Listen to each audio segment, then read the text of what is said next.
Ever feel like the weather's been, well, a bit more dramatic lately? Like it's gone from 0 to 60 in a heartbeat. Yeah, it's not just you. We're talking data-driven sustainability today, and trust me, the numbers back up that feeling you've got. And to, like, really get into it, we're tapping into this interview from Tomorrow.io's blog. They talked to Bruce Simpson. Oh, I know Simpson. He's a big deal at McKinsey, That's the practically invented their whole ESG, the environmental social governance thing. Right, not just some talking head. This guy's been advising companies forever on how to not just survive, but really thrive with all this climate change happening around us. And he doesn't sugarcoat it. He dives right into this Tomorrow.io report talking about a tenfold increase in severe weather alerts just in the past year. Hold on, tenfold. That's got to be more than just a few extra rainy days, right? What are we even talking about here? We're talking about the kind of weather that makes you rethink your whole life choices, Wildfires, floods, those hurricanes that just seem to keep getting worse. And these aren't just stories we see on the news anymore. They have a real impact on how businesses actually operate. So it's not just about being green anymore. It's about companies adapting to, like, a whole new world. Exactly. Simpson calls it materiality, and honestly, it's brilliant. Companies are finally realizing that sustainability isn't just a checkbox you tick off. It's about actually measuring the impact on their bottom line. Okay, but what does materiality even look like in the real world? Can you give me an example? Imagine this. You're a company, right? And your main ingredient, whatever it is, comes from a place that's always had droughts. But now, with climate change, those droughts are getting way worse. But you just ignore it. That's a material risk. Your supply chain gets messed up, you can't produce anything, profits tank, all because you didn't adapt. So ignoring climate change is a risk in itself. Big time. It's like, I don't know, setting sail in a hurricane because you don't want to check the weather forecasts. You might get lucky once, maybe twice. But eventually, Yeah. you're going to be shipwrecked. Exactly. And that's what more companies are starting to get. Sustainability isn't just about being good, it's about staying in business. It's about, being competitive, even surviving. It's not just saving the planet. It's saving your own skin. It's both, really. Simpson's point is that those two things are becoming more and more the same thing. What's good for the planet is good for business.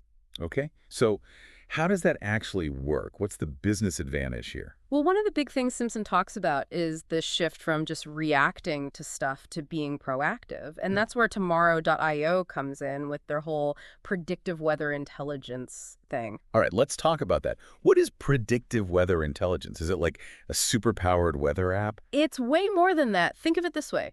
Your weather app tells you there's a chance of rain tomorrow, right? Tomorrow.io tells you there's like a 90% chance of a massive downpour in 2 weeks, and it's going to hit your main warehouse. They'll even tell you how strong the winds will be, if there's a flood risk, everything. Whoa, okay, so much more specific than my weather app. How do they even know all that? They've got some crazy tech, their own weather satellites, artificial intelligence, the whole shebang. They're analyzing tons of data all the time. It's levels of detail we couldn't have even dreamed of a few years ago. Simpson calls it revolutionary, and honestly, I'd have to agree with him. I get why he'd say that. But how does this revolutionary technology actually help, say, a regular business? What's a real-life example? Okay, imagine you're a clothing store, right? Big shipment of winter coats coming in, all set to arrive just as this massive storm hits. With Tomorrow.io, you'd know about that storm weeks ahead of time. You could reroute the shipment, protect your inventory, maybe even change your employees' schedules so no one's stuck in the middle of it. Instead of total chaos when the storm hits, you're prepared. Saves time, money, maybe even your whole business. Exactly. And that's the point. It's not about just dealing with whatever comes. It's about knowing it's coming and doing something about it beforehand. So we're not just talking about knowing when to grab an umbrella. This is about businesses actually using this information to thrive in a changing climate. Exactly. That's the key. Adaptability, resilience. That's what separates the companies that barely hang on from the ones that really make it. So how do you build that kind of resilience? Is it just about having the right tech, or is there more to it? So it's more than just having the right tools, isn't it? It's about changing how we think about business in the first place. It's a whole new mindset, and honestly, it's exciting. Simpson talks about how companies with good sustainability practices, they're actually getting better loan rates, lower interest, all that. Because investors are seeing them as safer bets. Like, they're more likely to weather the storm, literally. Exactly. Climate risk is financial risk now. Investors are paying attention to that, seeing those sustainable companies as less risky investments overall. And it's not just the investors, even consumers are getting on board. People are definitely caring more about where their stuff comes from, that's for sure. Oh, absolutely.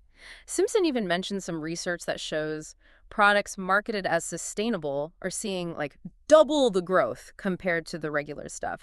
Consumers are willing to spend a little extra if it means supporting companies that align with their values. Putting their money where their mouth is. I like it. Right. And just wait until younger generations who are already more environmentally conscious, they're the ones who are really going to shake things up when they're the ones doing most of the buying. So companies that are dragging their feet on this whole sustainability thing, they're going to get left behind, plain and simple, missing out on customers, investors, the whole 9 yards. It's like they're betting against the future at this point. And the future is all about this data-driven stuff, especially when you're talking about something as unpredictable as the weather. It's like you always hear, you can't manage what you can't measure. And now we've got the tools to measure how we impact the planet and how the planet impacts us. Exactly. And that's what this all comes down to. It's not just about weather forecasts anymore. It's about understanding how climate change is connected to everything. Everything we buy, everything we invest in. It's like connecting the dots between like taking care of the planet, running a successful business, and even the choices we make every day as consumers. Exactly. And understanding that those choices, they really do matter. They have real consequences, good and bad. It feels like we're just scratching the surface here.